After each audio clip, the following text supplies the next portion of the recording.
faut pas du tout sous-estimer la volonté d'un milieu masculin de ne pas faire de place aux femmes. Pas du tout. Et dans le film produit par Julie Gaillet, les réalisatrices à la fois commencent par dire mais non, je n'ai jamais été l'objet de réactions misogynes, et finalement elles finissent par dire bah oui, là effectivement si j'avais pas été une femme ça aurait été plus facile. Donc il ne faut pas du tout sous-estimer les rapports de domination les plus brutaux, hein, ils existent, ils sont là.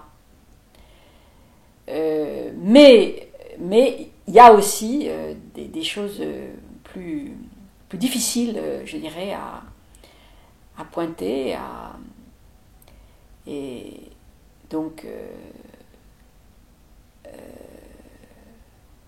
contre lesquelles il est plus difficile de réagir, c'est le désir d'être aimé, le désir de trouver sa place, le désir de plaire, qui fait que les femmes savent bien que si elles se mettent à raconter la réalité de leur rapport de couple, de leur rapport professionnel, elles auront plus de mal à monter leur film, tout simplement.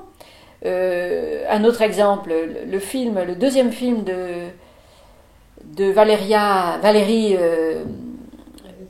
Bruni-Tedeschi, actrice, hein, que je trouve remarquable.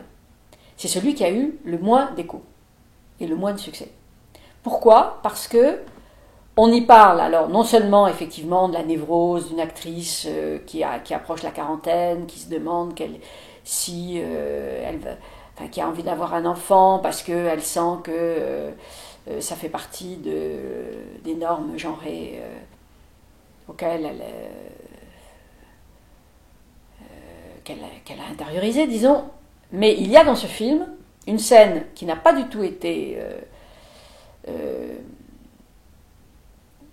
comment dirais-je, reçue, à mon avis, au niveau où elle devrait l'être, c'est une scène de viol par le metteur en scène sur son actrice, le metteur en scène dont on nous dit par ailleurs qu'il est homosexuel.